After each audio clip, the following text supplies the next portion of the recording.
सुनो जी, बहू गरम रोटी देती तो है ना।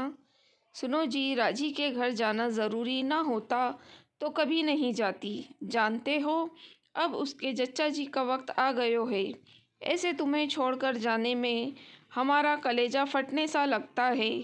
मैं तो रहती हूँ तो सब कुछ देख लेती हूँ, लेकिन अब बहू से कहना जो भी चाहिए, संकोच तो बिल्कुल नहीं करना।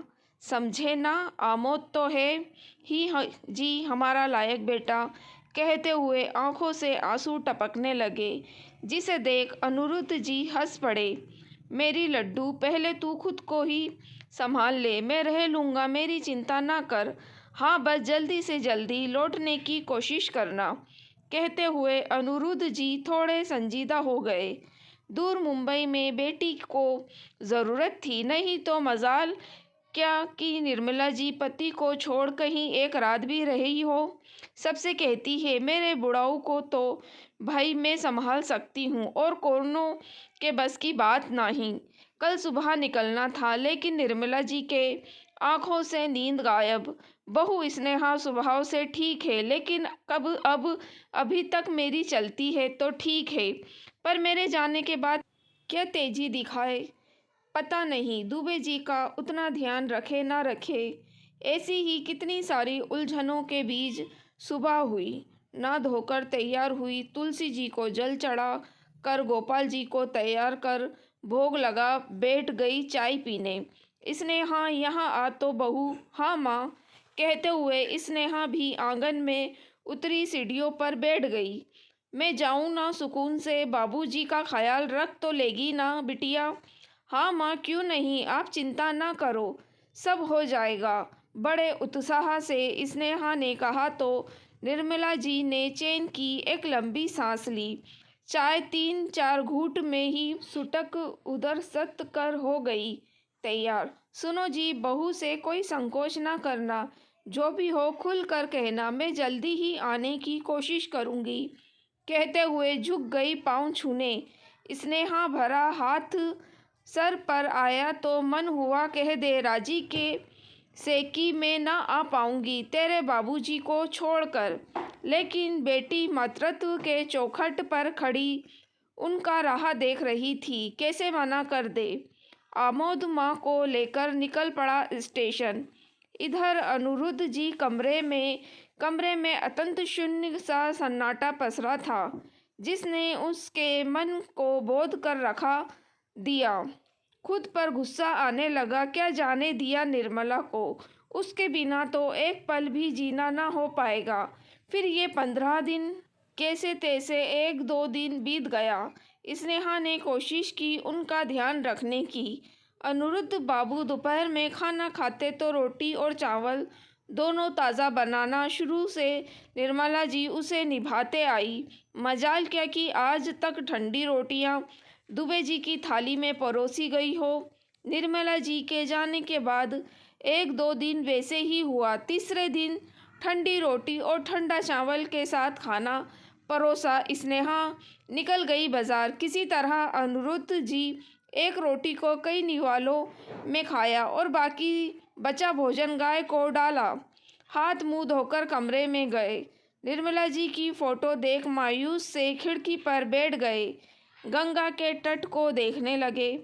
कैसे खाने की थाली लगाने के बाद कुछ कह दो खाने को तो निर्मला हाथ का कोर रोक देती अपनी कसम देकर और झटपट वो चीज़ बना थाली में डाल तब इजाज़त देती कि भोजन का गुस्सा मुंह में डालने की। और आज बहू ने ठंडी रोटी परोस दी और कुछ कहा भी नहीं।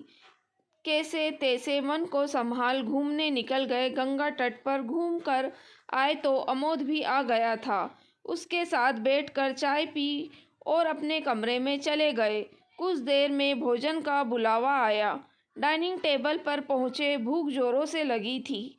थाली आई तो बाहर से मंगवाया गया भोजन थाली में देख मन उचट सा गया। बहू, ठंडी रोटी। जी बाबूजी, आज स्नेहा थक गई थी, इसलिए मैंने ही कहा आज बाजार का खाना मंगा लेता हूँ। अच्छा है, आप टेस्ट तो करिए। नहीं अमोद, भूख नहीं है मेरे लिए, दूध ले आना कमरे में कहकर थाली को प्रणाम कर उठ गए। अमोद बाबूजी जाते देख परेशान हो उठा। अभी कुछ सोच ही रहा था कि स्नेहा की फुसफुसाहट भरी आवाज़ आई। देखा अमोद, सब माँ की गलती है। उन्होंने बाबूजी का आदत बिगाड़ा है। अब देखो भाई, वो नखरे माँ ही उठा सकती है, मैं नहीं। मैं दूध दे देती हूँ, प्लीज़ तुम देकर आओ, कहते हुए मुंह बनाकर चली गई। रसोई में स्नेहा। अभी अमोद पीछे मुड़ा, बाबूजी को देखा, ठिठक गया। क्या कहे समझ नहीं आया। कोई बात नहीं अमोद, सच है मेरा नखरा तेरी माँ ही उठा सकती है। अच्छा, मैं कहने को आया था कि खुशखबरी है, तू मामा बन गया। अभी कमरे में गया तो निर्मला का फ़ोन आया, कहकर पीछे मुड़े कि अमोद उनके पीठ से लग गया। बाबूजी, मैं मामा बन गया और आप नाना। चलिए ना छगन के यहाँ से रबड़ी और इमरती खाकर आएं। अमोद जानता था बाबूजी का पेट भरा भी हो तो छगन हलवाई का इमरती और रबड़ी नहीं छोड़ते। कहकर चलने लगे। अनिरुद्ध जी जानते थे कि अमोद माँ बाबूजी को कितना प्यार करने वाला बच्चा है, लेकिन जीवन साथी के भावनाओं को भी समझना होता है। उसकी भी अपनी मजबूरी है। एक तरफ पत्नी तो दूसरी तरफ माँ बाप, दोनों पिता पुत्र चल पड़े। छगन की दुकान पर गरम गरम इमरती और दूध देख अनिरुद्ध जी की भूख और बढ़ गई। दोनों ने खूब खाई, छक कर इमरती पेट और आत्मा तृप्त हो गया। बाबूजी, याद है हम अम्मा के लिए भी लेकर जाते थे ये इमरती और गरम केसर काढ़ा दूध, और आप छुपा देते और कहते अरे हम तो तुम्हारे लिए लेना भूल गए। तब अम्मा कैसे तहलका मचाती थी और फिर मैं जल्दी से उन्हें लेकर जाकर देता, कैसे खिलखिला पड़ती थी। बाबूजी, अम्मा जानती थी कि आप झूठ बोल रहे होते थे, लेकिन फिर भी वो कैसे खुश होती थी ना। दोनों टहलते टहलते गंगा घाट पर बैठे। आमोद जी की गोद में सर रखकर लेट गया। उन्हीं सीढ़ियों पर आमोद, क्या हुआ बच्चा? बाबूजी, मुझे माफ़ कर दीजिए। आज स्नेहा ने जो कुछ कहा मैं उसे समझाऊंगा, लेकिन आज जो हुआ वो अच्छा नहीं हुआ। आपके मन को ठेस पहुंची है। बाबूजी, सच ही है, माँ जैसा कोई नहीं हो सकता, कहते हुए बिलख पड़ा। अमोद, हट पगले, इतनी छोटी सी बात मैंने सोचा क्या हो गया। बेटा बहू ने अभी गृहस्थी की शुरुआत की है, अभी तेरी माँ जैसी समझ थोड़ी आ जाएगी। और मैंने तो बुरा नहीं माना। उठ जा मेरे शेर, तेरे बाबूजी की हड्डियों में अब वो दम नहीं, मेरा पैर दुखने लगा, कहते हुए अनिरुद्ध जी हंसने लगे। अमोद उठ बाबूजी के गले लग गया। तभी फ़ोन की घंटी बजी। देख अमोद, इस हिटलर को हम कितने ज़ोरदार तरीके से याद कर रहे हैं कि उसका फ़ोन भी आ गया है।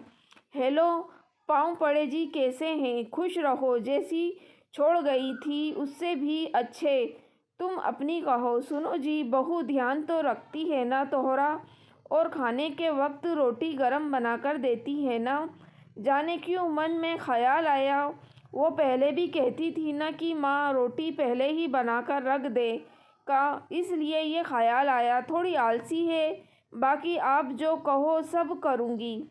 अरे हाँ भाई, रोटी दाल सब्जी चावल सब गरम गरम मिलता है, और इस समय तो हम बाबूजी के साथ घाट बैठे हैं। तुम्हारी कमी तो है, लेकिन हमारा बेटा जो है, तुम चिंता ना करो। अच्छा बताओ, हमारी बिटिया और नाती कैसा है?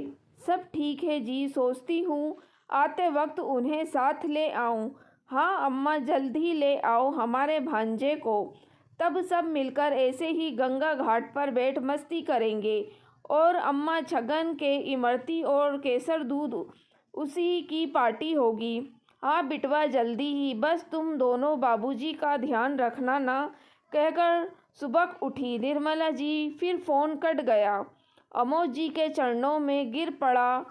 बाबूजी, आज आपने मुझे माँ के नज़रों में गिरने से बचा लिया। एक पिता जीते जी अपने बेटे को गिरने देगा क्या? बबुआ, मेरे सीने से लग जा, मेरी सारी क्षुब्धता को शांत कर दिया। अब तो ठंडी छोड़, बासी रोटियां भी मीठी लगेगी। कहते हुए बेटे को सीने से लगा लिया। अनिरुद्ध जी ने, अच्छा चलो, थोड़ी इमरती बहू के लिए ले लो, उसके साथ भी वही खेल खेलो जो तेरी अम्मा के साथ खेलते थे। कहते हुए ठहाका मार हंसे पड़े अनिरुद्ध जी। पिता ने बेटे की पीठ पर हाथ रखी, दोनों चल पड़े। उनकी लंबी परछाई विशालकाय सीढ़ियों पर धीरे धीरे छोटी होती चली गई। दोस्तों, अगर आपको कहानी पसंद आई हो तो प्लीज़ आप मेरे चैनल वॉइस ऑफ नीलोफर को सब्सक्राइब ज़रूर कीजिएगा और मेरी वीडियो को लाइक और शेयर भी ज़रूर कीजिएगा। Thank you for watching.